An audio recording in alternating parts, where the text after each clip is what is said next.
नमस्कार बंधुगण, आपण मानंकु मो चैनल रे बहुत बहुत स्वागत। बंधुगण, जदि आपण जेते टंका रोजगार करूछंती तथापि भी आपणंकु ताहा नियंट हेउअछि। करज जालरे आपण छंदी होई पड़िछंती। अनावश्यक खर्च आपणंकर दिनकु दिन बढ़िबाकु लागिछि। दरिद्रता आपणंक पिछा ही छाड़ू नाही। घरर उन्नति हेउनाही। प्रतिदिन घरे कलह अशांति लागी रहुछि। तेबे आपण जानतरे हेउ कि अजाणतरे हेउ एमिति किछि भूल निश्चय करूछंती जेउथिपाई कि माँ लक्ष्मी आपणंक एवं आपणंक घर उपरे रुष्ट होइछंती। बंधुगण, आपण जानिथिबे जे जेउ लोकंकु माँ लक्ष्मींकर आशीर्वाद प्राप्त हुए नाही से केबे भी निज जीवन रे उन्नति करिपारे नाही। दरिद्रता तार पिछा छाड़े नाही। आपण चाहे जेते भी परिश्रम करंतु ना काहीकि, जेते भी चेष्टा करंतु ना काहीकि, माँ लक्ष्मींकर आशीर्वाद बिना आपण कदापि भी उन्नति करिपारिबे नाही। बंधुगण, एही जेउ फूलटी आपण स्क्रीन रे देखुछंती ए फूलरे माँ लक्ष्मींकर बास होइथाए। एहाकु आपण बाड़ी बगीचारे निश्चय देखुथिबे। एहाकु कन्यार फूल बोली कुहा जाए। एही फूलर किछि तंत्रोक्त उपाय जदि आपण विधि विधानर सह करिनेबे तेबे आपण निश्चिंत ही माँ लक्ष्मींकर आशीर्वाद प्राप्त करिबे। एहा छड़ा आपण ए फूलर उपाय करी महादेवंक कृपा मध्य प्राप्त करि पारिबे। बंधुगण, आपणंक कुंडली रे जदि मंगल दोष चलिथिबो तेबे आपणंकर सबु काम अटकी रहिबो। एही फूलर उपाय करी आपण मंगल दोषरु मध्य मुक्त होई पारिबे। बंधुगण, जदि आपण धन आगमनर मार्ग सर्वदा खोला रहु बोली चाहुछंती तेबे आपणंकु माँ लक्ष्मी एवं विष्णु भगवानंकर आशीर्वाद निश्चय रूपे प्राप्त करिबा पाई पड़िबो। कन्यार फूलर चमत्कारी गुण विषय रे अनेक लोक जानी नाहंती। एहाकु एक साधारण फूल भाबी अणदेखा करिथांती, किंतु आजिर वीडियो देखिबा परे आपण आउ कदापि भी से भूल करिबे नाही। ए फूलटी माँ लक्ष्मींकु अत्यंत प्रिय होइथाए। कन्यार फूल धला, हलदिया एवं गोलापी रंगर मिलिथाए। जदि आपण एही फूलकु सठिक भावरे प्रयोग करंती तेबे वर्ष जाक आपणंक गृहकु धनर आगमन हेबो। आपणंक संचित धनरे वृद्धि घटिबो। आपण उन्नति पथरे अग्रसर हेबे। आपणंक घरर कलह अशांति दूर हेबो। आपणंक शत्रु आपणंकर किछि क्षति करि पारिबे नाही।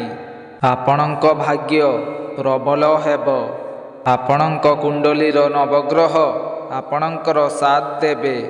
बंधुगण, जेते भी कष्टरे किंबा जेते भी खुशी रे आपण रुहंतु ना काहीकि, भगवानंकु सर्वदा आपण ध्यान करंतु। कन्यार फूलर एही उपाय गुड़िक जानिबा पाई भिडियोटी को स्किप न करी शेष पर्यंत निश्चय देखंतु एवं मो चैनल टी को सब्सक्राइब करी कमेंट बॉक्स रे श्रद्धा और भक्तिर सह हर हर महादेव निहाती लेखंतु। बंधुगण, गुरुवार दिनटी को माँ लक्ष्मींकर दिन बोली कुहा जाए कि एही दिन करा जाउथिबा तंत्रोक्त उपाय केबे विफल हुए नाही। जदि गुरुवार दिन आपण विधि विधानर सह पूजा करी निजर मनस्कामना माँ लक्ष्मींकु जणाउछंती तेबे से मनस्कामना निश्चय पूरा होइथाए। आपण कौन करिबे ना, कौनसी भी गुरुवार दिन निजर पूजा घरे माँ लक्ष्मींक निकटरे एक घियर दीप जलाइबे। ଏହାପରେ 7ଟି ଧଳା କନ୍ୟାର ଫୁଲ ନେବେ। ଏହାପରେ ସେ କନ୍ୟାର ଫୁଲକୁ ମା ଲକ୍ଷ୍ମୀଙ୍କୁ ଆପଣ ଅର୍ପଣ କରି ମା ଲକ୍ଷ୍ମୀଙ୍କର ବୀଜ ମନ୍ତ୍ରକୁ 11 ଥର ଜପ କରିବେ। କାରଣ 11 ସଂଖ୍ୟାଟି ମାତା ଲକ୍ଷ୍ମୀଙ୍କର ଅତ୍ୟନ୍ତ ପ୍ରିୟ ହୋଇଥାଏ। ମା ଲକ୍ଷ୍ମୀଙ୍କର ବୀଜ ମନ୍ତ୍ର ହେଉଛି ଓଂ ମହାଲକ୍ଷ୍ମୀ ନମଃ। ଏହି ମନ୍ତ୍ରକୁ ଜପ କରିସାରି ଆପଣ ମା ଲକ୍ଷ୍ମୀଙ୍କୁ ନିଜର ମନସ୍କାମନା ଜଣାନ୍ତୁ। ଲଗାତାର ଭାବରେ 4ଟି ଗୁରୁବାର ଏହି ଉପାୟକୁ ପାଳନ କଲେ ଆପଣ ମାତା ଲକ୍ଷ୍ମୀଙ୍କ ସହ ବିଷ୍ଣୁ ଭଗବାନଙ୍କର ମଧ୍ୟ ଆଶୀର୍ବାଦ ପ୍ରାପ୍ତ କରିବେ। ଏହାପରେ ଆପଣଙ୍କୁ ଉନ୍ନତି କରିବାରୁ କିମ୍ବା ଧନବାନ ହେବାରୁ କେହି ବି ରୋକିପାରିବେ ନାହିଁ। ଏବେ ଚାଲନ୍ତୁ ହଳଦିଆ କନ୍ୟାର ଫୁଲର ଉପାୟ ବିଷୟରେ ଜାଣିବା। ହଳଦିଆ କନ୍ୟାର ଫୁଲଟି ଭଗବାନ ବିଷ୍ଣୁଙ୍କର ଅତ୍ୟନ୍ତ ପ୍ରିୟ ହୋଇଥାଏ।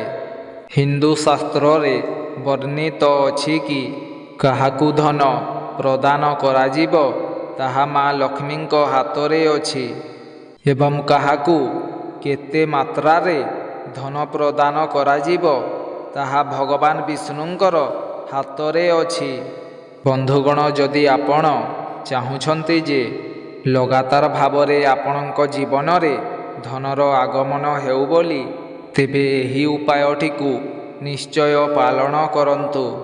ଆପଣ କ'ଣ କରିବେ ନା 21ଟି ହଳଦିଆ କନ୍ୟାର ଫୁଲ ନେବେ। ଶୁକ୍ରବାର ଦିନଟିକୁ ଭଗବାନ ବିଷ୍ଣୁଙ୍କର ଦିନ ବୋଲି ମାନାଯାଏ।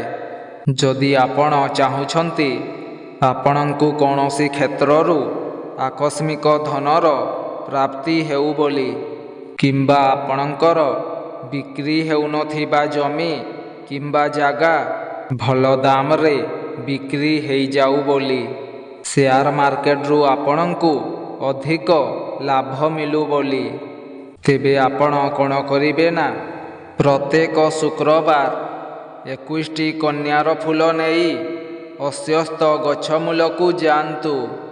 ସେ ଗଛ ମୂଳରେ ଗୋଟିଏ ଘିଅର ଦୀପ ଜଳାଇ ସେ ଫୁଲକୁ ସେ ସ୍ଥାନରେ ରଖିଦେଇ ଆସନ୍ତୁ।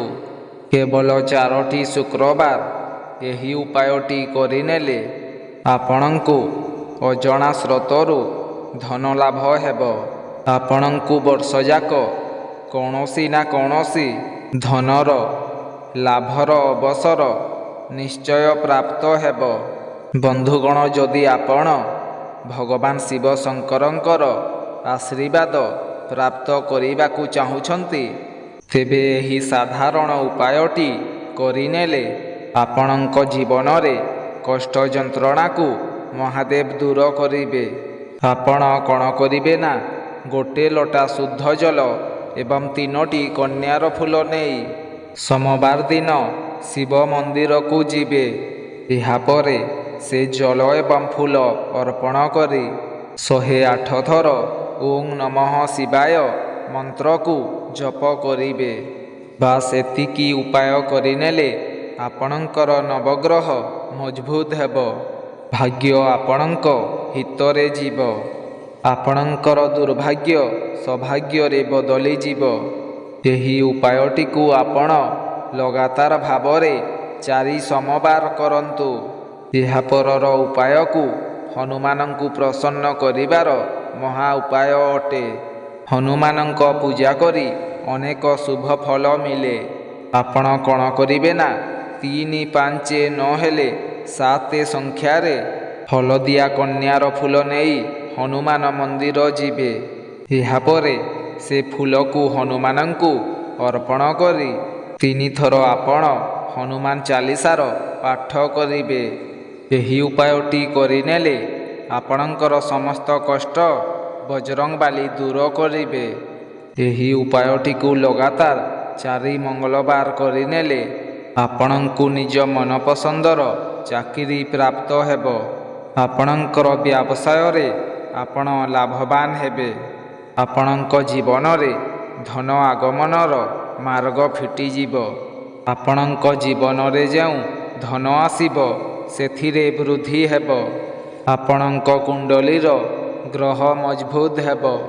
ମଙ୍ଗଳବାର ଦିନ ହନୁମାନଙ୍କୁ ପୂଜା କଲେ ଆପଣଙ୍କ କୁଣ୍ଡଲୀର ଶନିଗ୍ରହ ମଜବୁତ ହେବ। ଶନିଦେବ ପ୍ରସନ୍ନ ହେଲେ ଆପଣଙ୍କର ଅନେକ ବାଧା ଆପେ ଆପେ ଦୂର ହୋଇଯିବ। ବନ୍ଧୁଗଣ, ଏହା ଥିଲା ହଳଦିଆ ଏବଂ ଧଳା କନ୍ୟାର ଫୁଲର କିଛି ମହା ଉପାୟ।